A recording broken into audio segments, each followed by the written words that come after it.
Kita cukup kaget bahwa Mas Anies itu adalah orang yang kami anggap, saya terutama menganggap beliau adalah sosok yang patut menjadi panutan.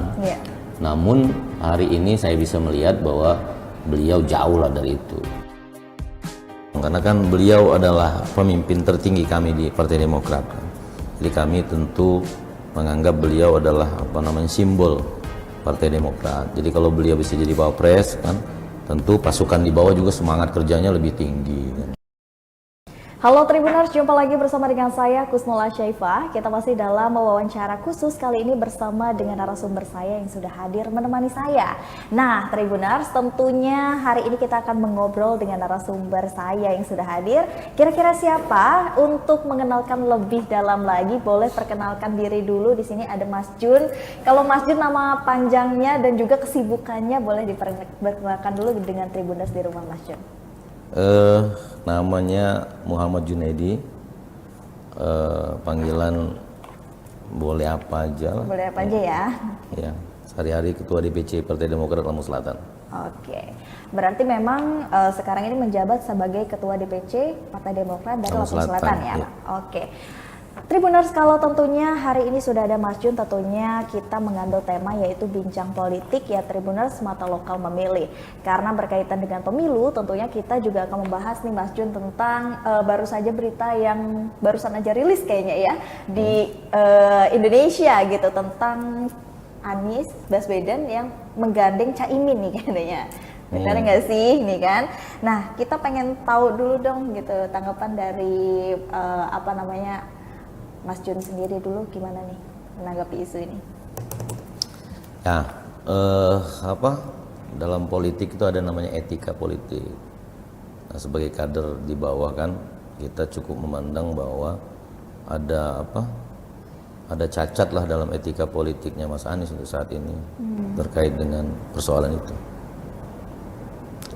Lebih lanjutnya kami sebagai kader di bawah ya siap melaksanakan semua instruksi dari ketum kami, DPP maksudnya Partai Demokrat. Oke. Jadi gimana nih, kok kayaknya lemes banget nih Mas Jun menanggapi berita ini? Bagaimana nih dari teman-teman kader yang ada di bawah? Apakah ini menjadi suatu berita yang menyenangkan atau justru berita yang sebaliknya nih? Ya sebetulnya nggak ada yang menyenangkan atau menyusahkan, namun biasa aja di politik itu. Tapi kan kita cukup kaget bahwa Mas Anies itu adalah orang yang kami anggap, saya terutama menganggap beliau adalah sosok yang patut menjadi panutan. Namun hari ini saya bisa melihat bahwa beliau jauh lah dari itu. Karena saya adalah orang yang memegang etika dalam berpolitik. Gitu loh. Kami Demokrat ini nggak nawar-nawarin, maksud kata orang buta menawarin, maksudnya nggak ada. Beliau yang mau Mas Ahy jadi wapresnya beliau gitu loh. Di ujung di ghosting kalau kata anak muda zaman sekarang kan. Nah kira-kira kalau Cenul di ghosting kecewa nggak? Oke, jadi memang itulah tadi mengapa Mas Jun tadi bilang ada cacat politik, etika politiknya gitu ya di situ gitu. Tapi memang sebenarnya apakah memang dari kader-kader yang di bawah ini seperti DPC dan juga yang ada di provinsi itu memang menginginkan banget nih Mas AHY menjadi cawapres atau bagaimana nih? Ya dong, karena kan beliau adalah pemimpin tertinggi kami di Partai Demokrat kan. Jadi kami tentu menganggap beliau adalah simbol Partai Demokrat. Jadi kalau beliau bisa jadi Wapres kan, tentu pasukan di bawah juga semangat kerjanya lebih tinggi kan. Gitu. Jadi bukan apa-apa ya, memang demikian adanya. Jadi ini bisa dipastikan kecewa atau bagaimana nih? Atau ya biasa kecewa. aja? Kecewa manusiawi, kita sangat kecewa dengan perilaku dalam tanda petik beliauan itu gitu. Tapi sebelumnya ini sudah dimusyawarahkan belum sih dengan seluruh partai dan juga koalisi yang memang sudah bergabung? Sebenarnya kalau detailnya kan kami tidak paham, tapi kan kita bisa lihat bahwa mulai tadi malam kan sudah banyak beredar, bahkan surat Mas Anies ke Ketum AHY itu kan sudah beredar juga. Kan kita bisa lihat gitu. Ini yang kan tanda petik harus AHY, harus ini, nggak ada sebetulnya. Ya itulah buktinya gitu. Hari ini kan terbuka semua terang bahwa sebetulnya yang menginginkan itu adalah Mas AHY. Bahkan ketika beberapa partai besar datang ke Demokrat pada waktu itu, Mas Anies kontak Mas AHY, katakan bahwa guru spiritualnya, bahkan ibunya, nah macam-macam lah kata-kata manis itu terlontar gitu loh. Ini kalau di Cina itu namanya mulut madu hati pisau gitu. Oke.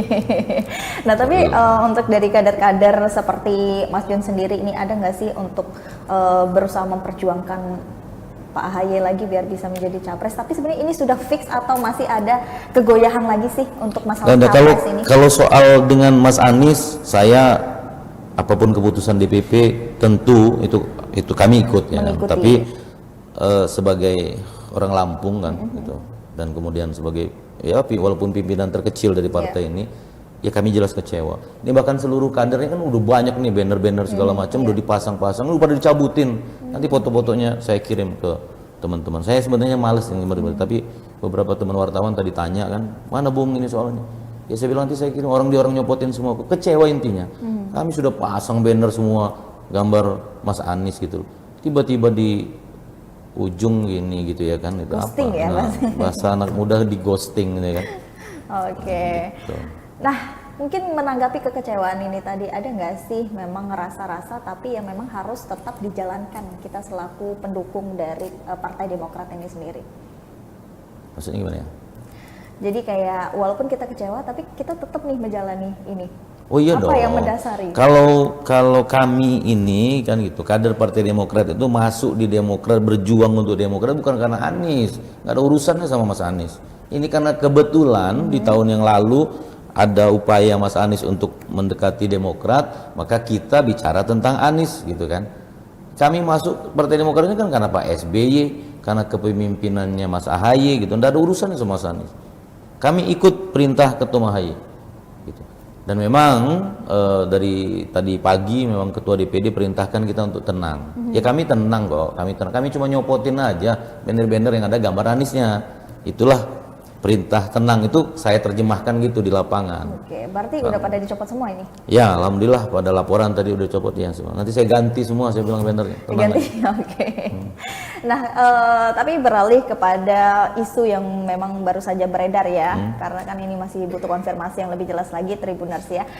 Nah, ngomong-ngomong, Mas Jun ini mau mencalonkan diri ya?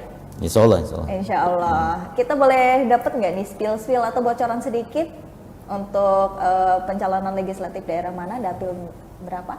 Ya, 2019 saya memang nyalonnya di Dapil 2 Lampung Selatan. Ya. Nah ini 2024 saya berjuang lagi di Dapil 2 Lampung Selatan. Dari Partai Demokrat pasti. Dari Partai Demokrat ya. Berarti menuju 2 periode ya, mudah-mudahan ya. 1 periode kan udah nih kemarin ya. Kemarin kan saya kalah. Oh iya, karena belum, apa tuh faktor kalahnya Bang? Karena masyarakat pemilihnya lebih sedikit daripada yang menang. Oke. Nah, selain itu nih Bang, persiapannya sampai sekarang ini sudah sejauh mana nih untuk mempersiapkan diri? Persiapan pertama niat, saya sudah niat maju, ya kan, dengan niat maju itu mudah-mudahan jalannya lurus. Amin. Kemudian yang kedua, kebetulan kami di DPC kan memang membangun struktur ya. Ini sekarang sedang proses sampai dengan tingkat ranting dan anak ranting. Nah itu persiapan juga kan. Kemudian ya ada beberapa kegiatan lah yang intinya kita silaturahim terus sama masyarakat gitu loh Mbak Cenol. Enggak ada persiapan khusus lah gitu. Tapi ada perbedaannya kan nih dari 2019 sampai dengan 2023 ini, persiapannya yang paling beda apa nih? Pertama kan gini, kalau di 2019 itu kan medsos kurang lah. Benar. Walaupun sudah ada tapi nggak se-booming ini kan. Ya, hari ini kan enak lah. Kita mau kampanye mau apa itu kan TikTok ada, Instagram ada, ya kan gitu. Berarti memanfaatkan sosial media ya tentunya. Insya Allah saya punya tim itu namanya Peri Arsat, kebetulan beliau juga mantan wartawan kan. Jadi agak jago lah main-main itu gitu. Cuman kadang-kadang itu kan algoritmanya nih. Iya, kita belum ketemu ya algoritma itu tadi. Ya mudah-mudahan ke depan sembari belajar ya Mbak Cenol ya. Oke. Nah, tapi ini berarti dapil berapa nih, Bang? Dapil 2. Dapil 2 ya, yang mencakup se-Kabupaten Lampung Selatan. Kabupaten Lampung Selatan Mulai itu. dari Natar sampai Bakauheni. Oke, Bakau sampai dengan Bakahuni. Harus sabar kalau menanti gitu. Waduh, ada nih ya itu ya. Ada yang mau disampaikan nggak nih untuk teman-teman di Kabupaten Lampung Selatan khususnya atau di seluruh masyarakat Lampung boleh? Ya, kalau ini apa dulu misalnya ini soal apa nih? Politik, soal cinta, Politik, soal politik apa? dong, politik dulu. Ya kalau soal politik tentu kan gini, kita berpolitik itu kan dalam rangka apa namanya membangun bangsa dan negara. Tentu pondasinya adalah kita punya hikmah dan punya kebijaksanaan. Nah, dengan hikmah itu, dengan kebijaksanaan itu, maka kita akan berperilaku menjaga etika politik. Jadi berpolitiklah dengan santun, dengan beretika. Kita boleh berbeda pandangan, boleh berbeda pendapat, tapi ingat tujuan kita itu satu, yaitu memajukan kesejahteraan umum. Gak ada lain ini. Oke. Nah, kalau boleh tahu nih Mas Jun lebih dalam ya, sudah terjun ke dunia politik ini sejak dari kapan nih Mas Jun? Apa dari kuliah kah atau dari after kuliah atau gimana nih? Teman-teman Tribuners nih pengen tahu gitu, pengen kulik-kulik gitu kan, siapa tahu di rumah ada yang nonton masih anak kuliahan bingung gitu kan ya, pengen mengikuti jejak Mas Jun ini, ada tips nggak sih atau perjalanannya bagaimana sih? Iya kayak saya kan kuliahnya di Unila ya, Fakultas Hukum, terus kemudian berkenalan dengan organisasi namanya HMI, kemudian Humanika, kemudian pada waktu itu sempat gabung di Fokusmaker. Fokusmaker itu organisasinya Partai Golkar pada waktu itu, karena saya banyak dekat dengan senior itu kan. Lalu kemudian sempat gabung juga di Angkatan Muda Partai Golkar bahkan pada waktu itu, Kota Bandar Lampung, masih mahasiswa itu. Berkenalan dengan politik praktisnya pada waktu itu ya sejak mahasiswa. Sejak mahasiswa berarti. Sejak Tapi mahasiswa itu sudah kenal dengan Partai Demokrat? Belum. Partai Demokrat kan berdiri 2003 kan. Kenapa memilih dan memutuskan untuk masuk ke dalam Partai Demokrat? Kenapa memilih Partai Demokrat? Jadi gini, saya pikir nggak banyak ya tokoh di negeri ini seperti Pak SBY gitu kan, nggak banyak juga ya. Bung Karno dengan PNI-nya, hari ini dengan PDI-nya ya kan. Kemudian Pak Harto dengan Golkarnya misalnya gitu kan. Gus Dur dengan PKB-nya, ya itu juga Pak SBY dengan Demokratnya. Jadi kemunculan Pak SBY pada waktu itu kan menarik semua orang lah, gitu ya kan. Jadi kan ya Pak SBY ini saya pikir cerdas banget lah gitu loh, orang pinter, cerdas, tentara, ganteng, wibawa gitu kan. Nah, gitu. Jadi begitu dia jadi presiden, kebijakan pro rakyatnya banyak gitu. Nah itu kan sosok yang juga jadi faktor lah yang membuat saya bergabung di Partai Demokrat di tahun 2005 dulu malah. Tahun 2005 sudah bergabung ya. Iya. Selain mengidolakan sosok dari Pak SBY ini, apalagi sih yang mungkin memutuskan untuk bahwasanya partai ini cocok dengan saya gitu? Karena kan kalau di partai karena kata sebagian orang kan memang ada budayanya ya gitu kan, pasti setiap partai kan beda-beda tuh. Apa yang membuat beda nih? Saya kira Partai Demokrat itu partai yang penuh kekeluargaan lah. Jadi dalam tanda petik ya, intrik politiknya nggak terlalu banyak sebenarnya dibanding teman-teman lain ya mungkin ya gitu. Bangunan kekeluargaannya bagus gitu kan, terus kemudian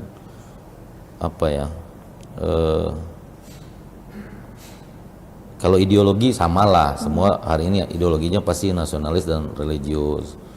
Yang pasti itulah kekeluargaan gitu loh, terbuka. Apalagi sekarang nih zaman Pak Edi ini lebih kuat lagi kekeluargaannya. Lebih kuat lagi kekeluargaan. Dan itu juga sampai kepada teman-teman yang di DPC ya, kader-kader yang di kabupaten gitu ya. Kabupaten kota itu bangunan kekeluargaannya. Kalau Demokrat di Lampung sudah menyebar ke semua Bang? Di kabupaten kotanya? Di DPC-nya di Lampung? Sudah? Sudah semua. Oh ya udah semua lah, partai lama kok. Oke, luar biasa nih. Kamu kan lulus 2017. Ya enggak lah, 2021. Nah, ini Partai Demokrat udah berdiri. Lama dong. Iya makanya. Sudah lama ya Tribuners. Lama. Oke. Selain itu mungkin ada motivasi Bang yang mau disampaikan dengan teman-teman Tribuners di rumah untuk terkait pencalonan juga boleh nih. Tidak akan menjadi lurah jika seseorang itu tidak nyalon lurah. tidak akan menjadi anggota dewan kalau orang itu tidak bergabung di politik lalu maju menjadi dewan. Jadi saya sampaikan ya untuk teman-teman di 2029 nanti mari bergabung dengan Partai Demokrat untuk berjuang bersama membangun negara melalui gitu kan jalur eksekutif maupun jalur legislatif ini kayak. Tapi apa sih motivasinya mencalonkan diri sebagai legislatif, Bang? Apa ya? Pertama sejarah saya itu kan di kampus memang udah jadi aktivis itu, jadi udah panjang lah perjalanannya. Kenapa terus kemudian memilih menjadi anggota legislatif? Ya karena memang ketika kita masuk di dunia politik pilihannya kan eksekutif dan legislatif. Untuk awal ini kita di legislatif dulu memperjuangkan kepentingan rakyatnya bersama teman-teman yang lain melalui fungsi-fungsi yang ada di lembaga legislatif gitu. Ya gitu, simple, sederhana. Kalau untuk teman-teman di lapangan nih kayak khususnya Kabupaten Lampung Selatan gitu, apa yang pengen banget, abang kok pengen banget nih pokoknya jadi perwakilan deh dari Kabupaten Lampung Selatan ini gitu. Ada nggak sih? Mungkin apa yang dilihat gitu, oh mungkin masih kemiskinannya masih nih, atau kesehatannya, atau apa nih yang pengen banget? Rata lah ya, persoalan pembangunan ini rata, bicara kesehatan, bicara pendidikan, bicara infrastruktur, bicara pertumbuhan ekonomi, sama-sama aja lah kalau di Lampung ini. Artinya perlu perjuangan lebih kuat lagi, sama-sama berjuangnya. Ya saya kira itu aja, sama aja. Kalau bicara infrastruktur, mau Kabupaten Lampung Selatan, mau kabupaten mana itu sama, masih kurang banyak, masih banyak jalan yang rusak misalnya gitu. Bicara soal kesehatan gitu juga, proporsi anggaran kesehatan itu kan kadang-kadang juga jauh-jauh dikit lah dari amanat undang-undang misalnya kan gitu loh. Pendidikan gitu juga sama lah, jadi masih panjang perjuangan kita ini sampai kemudian terbentuknya masyarakat yang makmur sejahtera itu seperti amanat di pembukaan undang-undang dasar dulu gitu. Oke, luar biasa. Terima kasih banyak Mas Jun sudah mampir ke studio Tribun Lampung hari ini, sudah meluangkan waktunya di tengah-tengah kesibukan pastinya ya ini. Tapi sempat nih Tribuners untuk bisa menyapa Tribuners yang ada di rumah, dan tentunya berkenalan dengan Tribuners yang ada di rumah bahwasanya di sini ada sosok Mas Jun nih di sini ya. Dan terima kasih juga saya sampaikan untuk seluruh penonton setia Tribun Lampung TV untuk tayangan Bincang Politik di Mata Lokal Memilih. Kita akan bertemu lagi di segmen berikutnya, masih bersama dengan saya di sini Kusnala Syaifah dan juga Mas Jun di sini pamit undur diri. Selamat siang dan sampai jumpa. Sampai jumpa.